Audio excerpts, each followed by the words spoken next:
तो स्टार्ट करते हैं आज का सेशन। और आज हम सीखेंगे कि कॉल कैसे करते हैं कस्टमर्स को, क्योंकि अभी 2 दिन में हमने देख लिया कि हमारा प्रोडक्ट्स क्या क्या है और हमें किस प्रोडक्ट पे बेसिकली फोकस करना है, जो कि है हमारा आईबीसी मॉडल। क्योंकि अगर कोई आईबीसी बनता है तो एक बार मुझे चैट बॉक्स में लिख के बताएंगे उसे क्या क्या फ़ायदे होते हैं, यानी लर्निंग के साथ साथ उसे और क्या क्या बेनिफिट्स होती हैं। फटाफट से एक बार चैट बॉक्स में लिख के बताइए। रोशन जी, कुलदीप जी, अगस्ती सर, फटाफट से। अमित जी साइन आउट हो गए हैं, ओके आ गए। फटाफट से चैट बॉक्स में लिख के बताइए कि आप जब आईबीसी बनते हैं तो खाली एलटीएम लेने या केवल आईबीसी बीसीपी लेने के ऊपर आपका क्या और एडिशनल बेनिफिट आपको मिलता है एज एन आईबीसी। फटाफट से चैट बॉक्स में लिख के बताएंगे थोड़ा, क्योंकि ये 3 दिन से हम देख रहे हैं कि हम जब आईबीसी बनते हैं तो हमको क्या क्या फ़ायदे होते हैं। तो उससे मुझे पता चल जाएगा आप लोग कितना कैच किए हैं, क्योंकि आज जो सेशन है कॉलिंग का, इसमें हमें हमारा कन्विक्शन ही है जो कि कस्टमर को कन्विंस करेगा। बिल्कुल सही। अर्निंग, बिजनेस अपॉर्चुनिटी, कुलदीप जी ने बिल्कुल सही कहा है कि यहाँ पे हमें अर्निंग की अपॉर्चुनिटी मिलती है, लर्निंग की अपॉर्चुनिटी मिलती है, और सबसे बड़ी बात हमें एक बहुत ही नॉमिनल प्राइस में वो सारी चीज़ें मिलती हैं जो हमें अगर हम कोई दूसरा प्रोडक्ट लेते हैं। जैसे अगर हम खाली बीसीपी लेते हैं तो बीसीपी केवल 2 साल के लिए ही वैलिड होता है।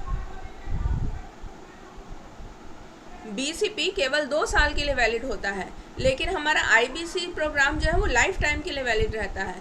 दूसरी बात, अगर हम एलटीएम लेते हैं तो एलटीएम लाइफ लॉन्ग के लिए रहता है, लेकिन एलटीएम में केवल हमें लर्निंग मिलती है और हमें ट्रेनिंग, अलग से एडिशनल ट्रेनिंग या हैंड होल्ड सपोर्ट नहीं मिलता। उसमें हमें एक डेडिकेटेड कोच मिलता है जो हमें गाइड करता है। लेकिन यहाँ एज एन आईबीसी हमें 3 और सपोर्ट सिस्टम मिलते हैं, एक ट्रेनर का, एक जो है हमारा कंसल्टिंग सारथी का, और एक जो है हमारा लर्निंग सारथी का। तो ये 3 एडिशनल सपोर्ट भी हमको मिलते हैं जब हम एक आईबीसी बनते हैं। तो हमारा मोटो है हम आईबीसी को प्रमोट करेंगे। तो आज देखते हैं सेल्स कैसे करना है और सेल्स करना कितना आसान है। मैं अपना स्क्रीन शेयर कर रही हूँ। तो ये सेल्स करना हो गया है बहुत आसान। कैसे, ये अब हम देखते हैं। अब उसके पहले एक सिनेरियो हम लेते हैं। जैसे सपोज कोई आदमी डूब रहा है ना, आप कहीं जा रहे हैं, आपके सामने कोई आदमी डूब रहा है सपोज, तो आप एक ह्यूमैनिटी के पॉइंट ऑफ व्यू से आपके मन में क्या आएगा?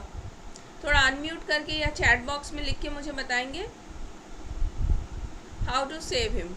लेकिन यहाँ पे एक प्रश्न आता है, अगर मुझे खुद तैरना नहीं आता तो क्या मैं उसे बचा पाऊँगा?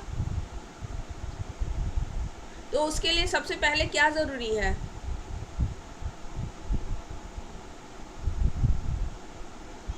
पहले खुद को तैरना आना चाहिए, है ना। अगर हमें तैरना आता है तो हम फिर जो है नदी में कूद के उसको बचा सकते हैं। नहीं तो फिर हम अल्टरनेट देखेंगे कि भाई बांस लगा लो, खींच लो, रस्सी फेंक दो, खींच लो।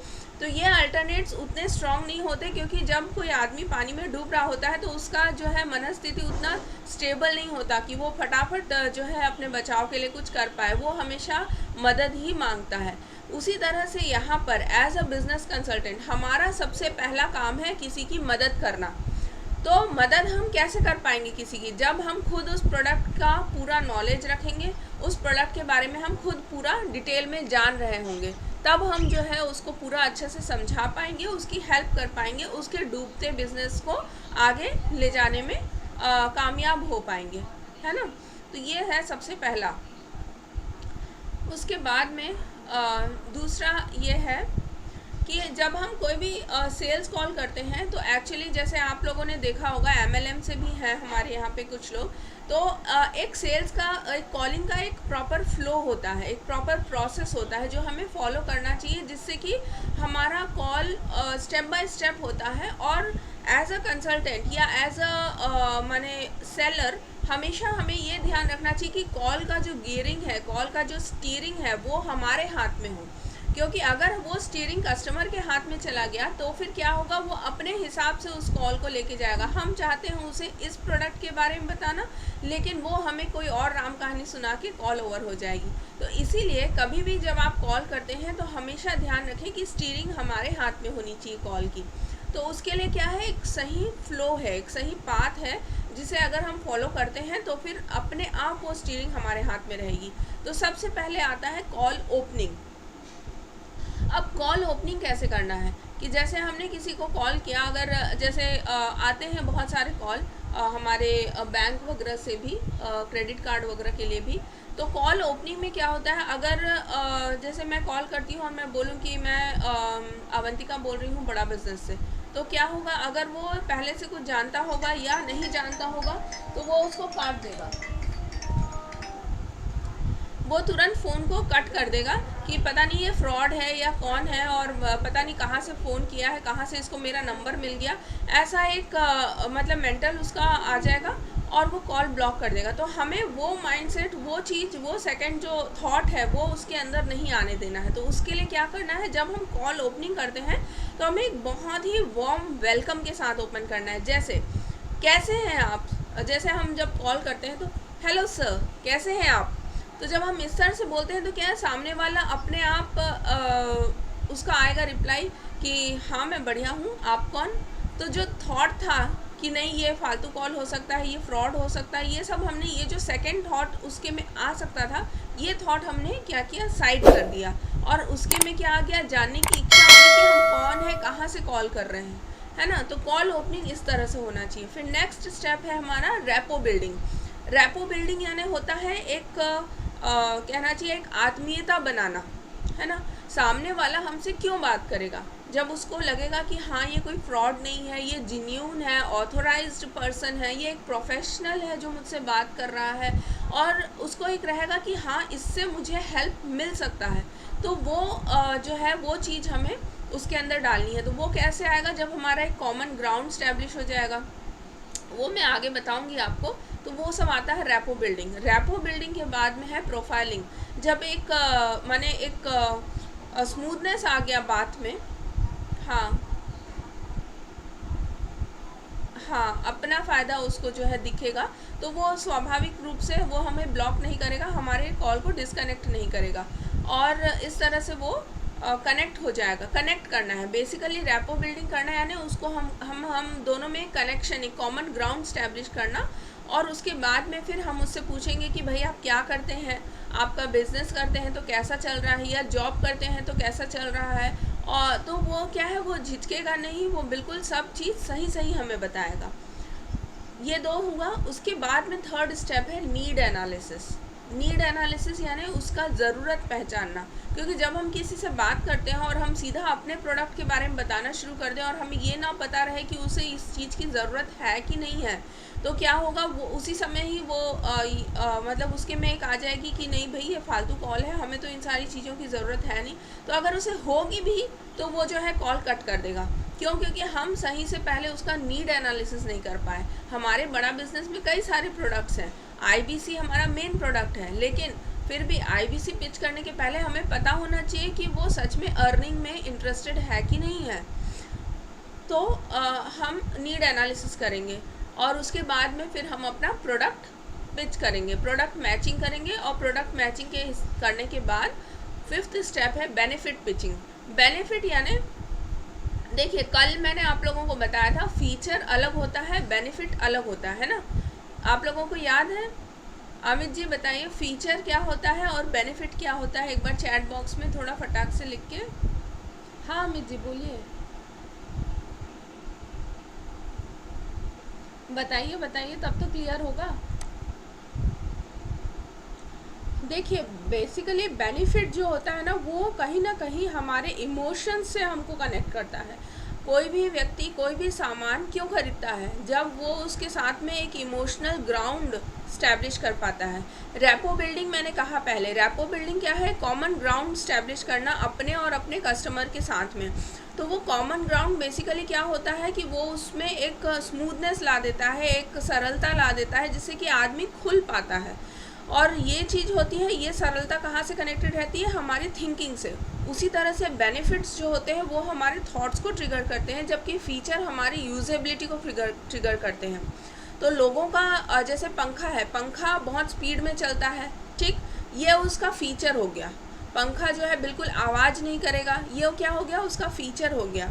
पंखा जो है वो आपके सस्ता है, ये क्या हो गया? उसका फीचर है। लेकिन जो है अगर हम उसको ये बोलते हैं कि पंखा ऐसा चलेगा कि आपको जो है कभी ये सोचना भी नहीं पड़ेगा कि एसी है या नहीं, तो क्या हो गया? वहाँ पर वो दो चीज़ आ गई। एक तो उसको इतना अच्छा मतलब सुकून मिलेगा, दूसरा उसका बजट भी बचेगा। क्यों? क्योंकि एसी लगाने में बहुत खर्चा होता है, जबकि पंखा लगाने में उसके मुकाबले 1/3 का खर्चा होता है। तो हमने यहाँ पर क्या किया? उसके पॉकेट का भी ध्यान रखा और दूसरा उसके सहूलियत का भी ध्यान रखा, है ना। तो ये बेनिफिट हो गया। तो इससे क्या होगा? वो हमारे कॉम्पटन ग्रीव्स का जो आता था एडवर्टाइजमेंट पहले, तो उसमें कैसे दिखाते थे? वो पंखा चला नहीं कि सबके बाल उड़ने लग गए, कपड़े उड़ने लग गए, पेपर्स उड़ने लगे, यानी इतना तेज कि एसी भी उसके सामने फेल हो जाएगा। तो ये हो गया बेनिफिट। समझ में आया? क्लियर है?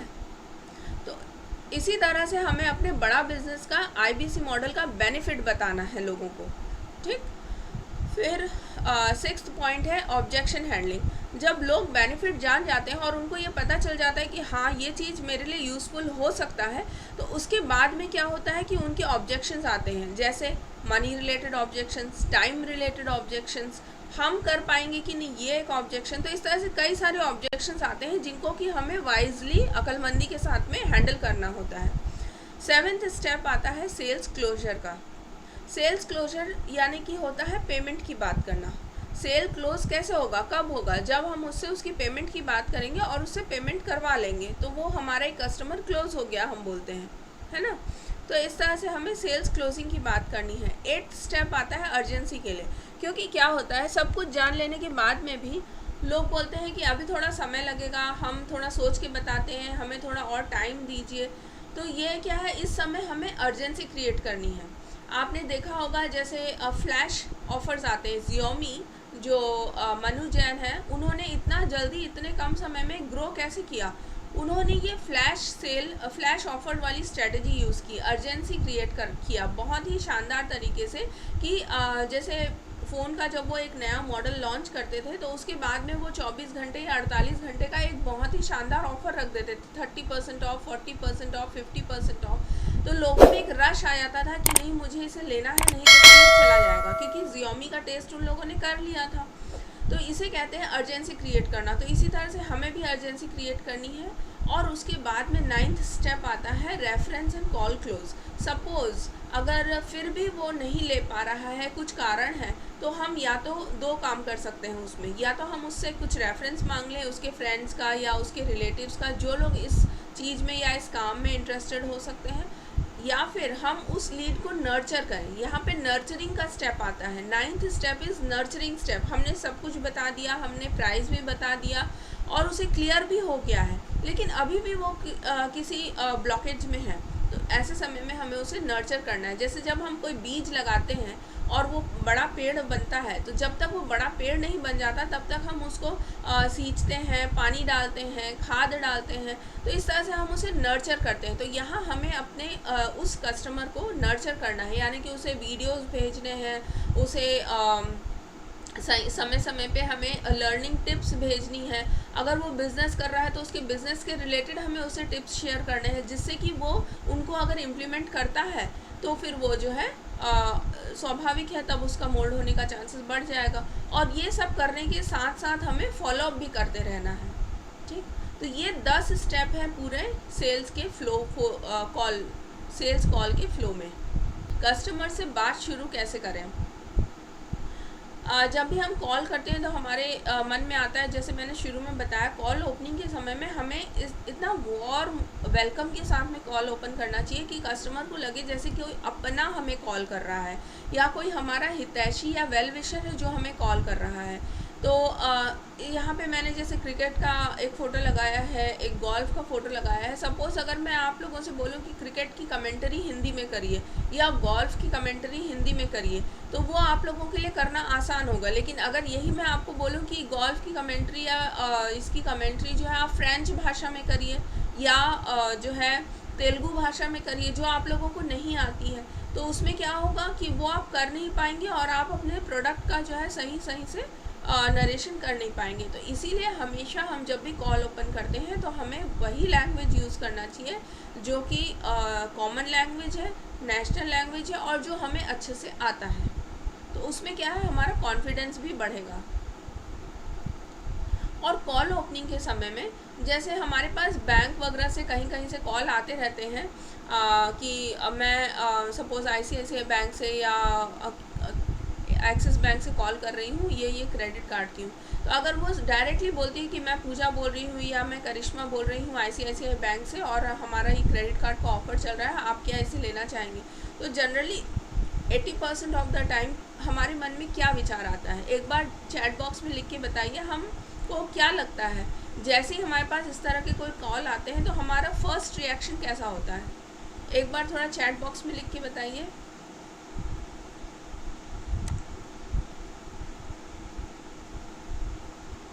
फ्रॉड हो गया है, बिल्कुल सही रोशन प्रसाद जी, हमें यही लगता है ये फ्रॉड ही होगा। और कुछ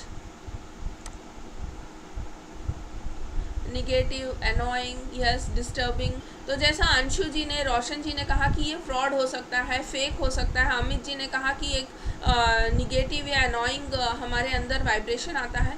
और साथ में अगर वो कॉल जो है वो बिल्कुल डल आवाज़ में हो और बिल्कुल बोरिंग आवाज़ में हो, तब तो और ही ऐसा लगता है कि अब भी तुरंत पहले इसको काट दें, है कि नहीं।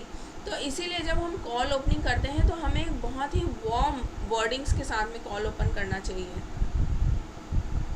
इसके बाद में एक बात और मुझे बताइए, आप लोगों को क्या लगता है जब हम किसी से बात करते हैं तो हमारा क्रेडेंशियल इम्पॉर्टेंट होता है या हमारा कैरेक्टर इम्पॉर्टेंट होता है? क्रेडेंशियल का मतलब क्या होता है, पहले बताइए। क्रेडेंशियल यानी कि हमारा नाम, हम कहाँ से बात कर रहे हैं और हम किस विषय पे बात करने वाले हैं, ये हो गया हमारा क्रेडेंशियल।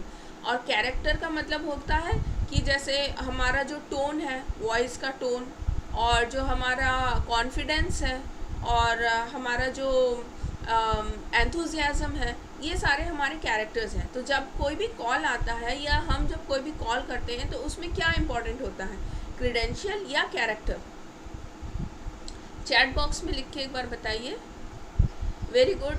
अंशु जी ने कहा है कि कैरेक्टर इम्पॉर्टेंट होता है। अगस्ती जी ने भी कहा कैरेक्टर, कुलदीप जी ने भी कैरेक्टर कहा है, और अमित जी ने कहा है सॉफ्ट स्किल। बहुत बढ़िया।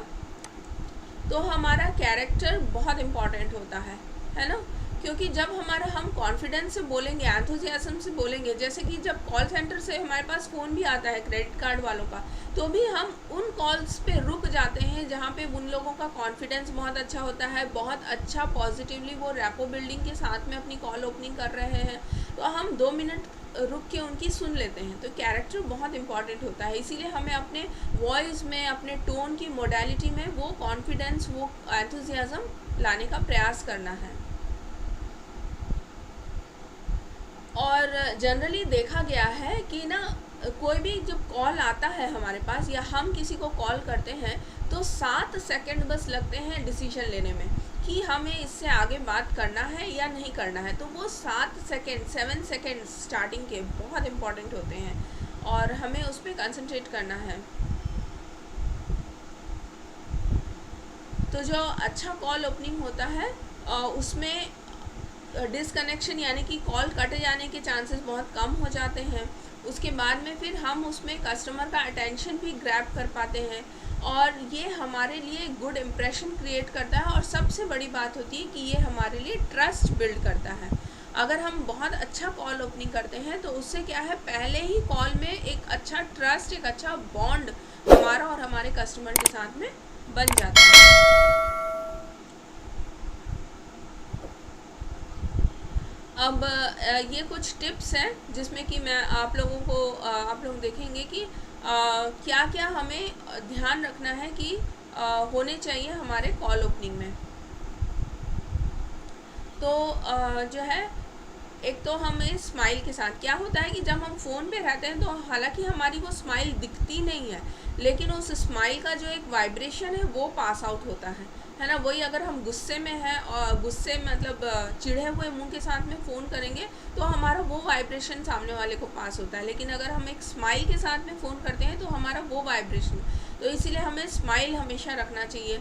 दूसरा, हमें एनर्जेटिक, हमारी वॉइस में एक एनर्जी का वाइब्रेशन होना चाहिए, एनर्जेटिक फीलिंग होनी चाहिए। सही लैंग्वेज यूज़ करना है हमें, है ना। हमेशा हमें वही लैंग्वेज यूज़ करना है जिसमें हम कॉन्फिडेंट हैं, जिससे हमारा कॉन्फिडेंस लेवल बढ़ता है और हम सही कंप्लीट कम्युनिकेशन कर पाते हैं। उसके बाद में फिर कॉन्फिडेंट रहना है। मैं आगे बताऊंगी, जैसे कि हम प्लेस का रेफरेंस ले सकते हैं, बिंद्रा जी का रेफरेंस ले सकते हैं। अगर सपोज़ वो एक बिंद्रा जी का अच्छा फॉलोअर है तो उस रेफरेंस में हम उससे बात कर सकते हैं, तो इससे क्या है, कनेक्टिविटी बनती है हमारे बीच में, और इससे जो है कस्टमर को और जानने की इच्छा भी होती है। तो ये कुछ अच्छे टिप्स हैं जो हमें फॉलो करना चाहिए। अब कॉल जो होता है वो बेसिकली दो प्रकार का होता है। एक होता है इनबाउंड कॉल, इनबाउंड यानी जो आता है सामने से लोग, हमारा सपोज हम यूट्यूब बना रहे हैं, फेसबुक है, लिंक्डइन है, इंस्टाग्राम है, हमारा बहुत अच्छा डेवलप्ड है, हम उस पर रेगुलर पोस्टिंग करते हैं और काफ़ी अच्छा प्रोफाइल है हमारा वहाँ पे, तो लोग उसको देख के सामने से कॉल करते हैं, वो कहलाता है इनबाउंड कॉल। और एक होता है आउटबाउंड कॉल। आउटबाउंड कॉल यानी हमारे पास नंबर आया, नाम आया, हम उनको कॉल किए, ये होता है आउटबाउंड कॉल। ना हम उनके बारे में जानते हैं ना वो हमारे बारे में जानते हैं। तो ऐसे में क्या होता है कि हमें एक बहुत ही वार्म ओपनिंग करनी चाहिए, जैसे कि मैंने पहले भी बताया था कि गुड मॉर्निंग सर या नमस्कार सर, कैसे हैं आप। तो उस एनर्जी से, उस वाइब से, उस स्माइल से ही सामने वाला जो है हमारे को आंसर देना शुरू कर सकता है। ये होता है आउटबाउंड कॉल की स्ट्रेटजी। क्या होता है जनरली जब हम इस तरह से किसी को वेलकम करेंगे तो वो तुरंत ये नहीं बोलेगा कि अरे ये कहाँ से है, कोई फ्रॉड है लग रहा है, और काट देगा। उसका वो थॉट साइड हो जाएगा और वो तुरंत बोलेगा हाँ मैं बिल्कुल बहुत बढ़िया हूँ, आप बताइए आप कैसे हैं, या आप बताइए आप कौन हैं। तो उस समय फिर बोलना है कि सर मैं अवंतिका बोल रही हूँ डॉक्टर विवेक बिंद्रा जी की टीम से, क्या आप बिंद्रा जी को जानते हैं या क्या आपने बिंद्रा जी को सुना है। इस तरह से फिर हम आगे बात अपनी कंटिन्यू कर सकते हैं।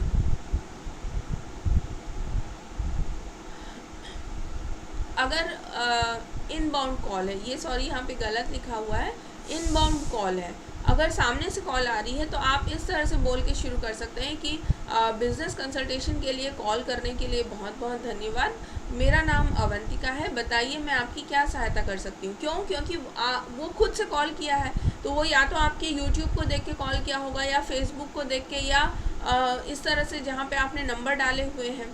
तो जब वो कॉल करता है तो निश्चित रूप से वो जानता है कि आप IBC हैं, आप बड़ा बिजनेस से जुड़े हुए हैं और वो बिंद्रा जी को भी फॉलो कर रहा है। वो अपने ऑब्जेक्शंस को क्लियर करने के लिए आपको फ़ोन किया है। तो उस समय जो है हमें इस तरह से बात करनी कि हाँ भाई ये एक बिज़नेस कंसल्टेशन कॉल है और मेरा नाम ये है, बताइए मैं आपकी क्या हेल्प कर सकती हूँ।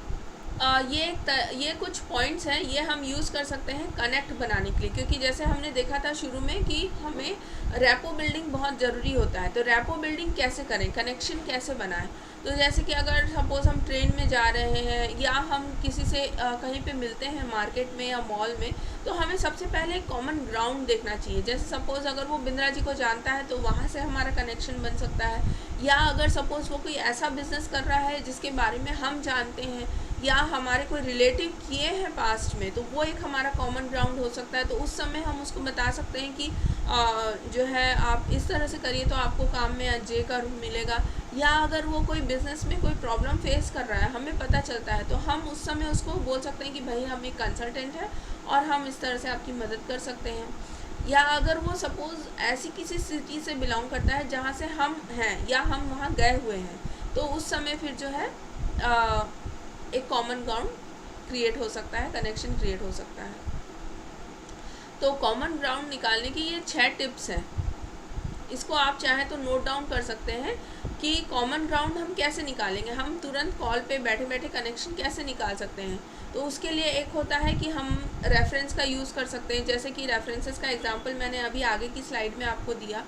या फिर हम लोकल न्यूज़ यूज़ कर सकते हैं। सपोज़ वो बोलता है कि मैं चंडीगढ़ से हूँ, या बोलता है कि मैं दिल्ली से हूँ, तो आप बोल सकते हैं कि दिल्ली में अभी तो गर्मी बहुत ज़्यादा बढ़ गई है और वहाँ सिचुएशन बहुत पैथेटिक है, आप लोग कैसे कर रहे हैं, न्यूज़ में ये सब अभी बहुत बता रहा है। तो इस तरह से जो वेदर को लेके या जो करंट सिचुएशन है, करंट जो भी चल रहा है उनकी सिटी में, उसको लेके हम बात शुरू कर सकते हैं। उनके इंटरेस्ट या हॉबीज़ से रिलेटेड हम अपना कुछ एक कनेक्शन स्टैब्लिश कर सकते हैं। वो कहाँ से बिलोंग करते हैं, वहाँ से भी हम कनेक्शन स्टैब्लिश कर सकते हैं, है ना। या फिर उनके पर्सनल हिस्ट्रीज़ का कुछ अगर हमें पता चलता है तो वहाँ से। और ये जो रैपो बिल्डिंग का काम होता है, ये जो कॉमन ग्राउंड क्रिएशन का काम होता है, ये ऐसा नहीं कि वो सिर्फ सेकंड स्टेप में ही जाके ख़त्म हो जाएगा। ये actually through out the call चलता है, rapport building through out the call चलता है। और सबसे इम्पॉर्टेंट और की जो टिप है जो हमें याद रखना है वो ये कि जब भी हम किसी कस्टमर से बात करते हैं तो we should listen more and speak less.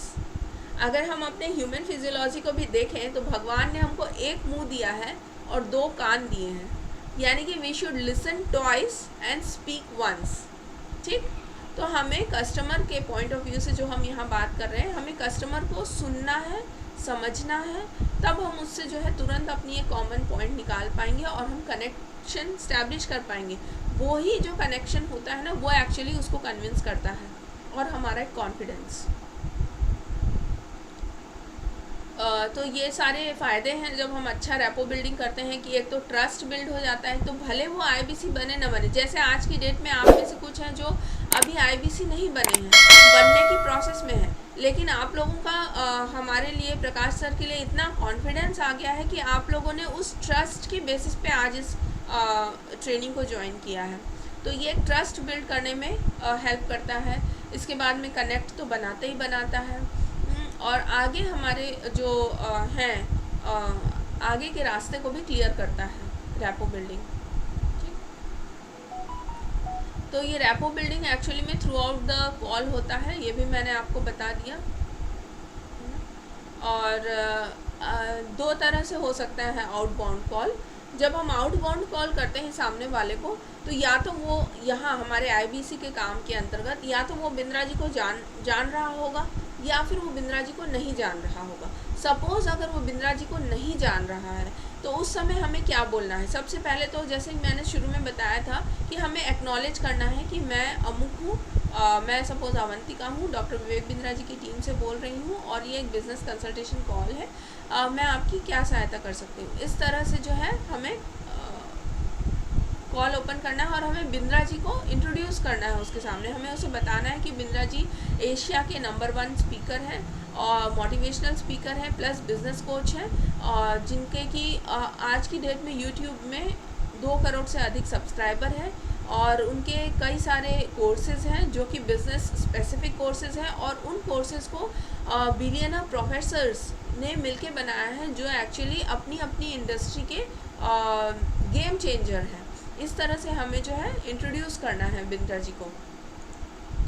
ठीक है, और ये सारे करने के बाद में फिर हमें उनसे पूछना है कि क्या मैं जान सकती हूँ आप अभी क्या करते हैं, तो इससे हमें उसका नीड एनालिसिस करने में हेल्प मिलेगा। तो यहाँ तक था कि जो मैंने बताया आपको कि कॉल कैसे ओपन करना है, और जो है हमें रैपो बिल्डिंग कैसे करनी है और प्रोफाइलिंग कैसे करनी है। अब हम करेंगे मॉक कॉलिंग। आपको सारा चीज़ समझ में आया कि हमें कॉल ओपनिंग कैसे करनी है, रैपो बिल्डिंग कैसे करनी है और प्रोफाइलिंग कैसे करनी है। ये 3 पॉइंट पे अभी मॉक करके देखते हैं।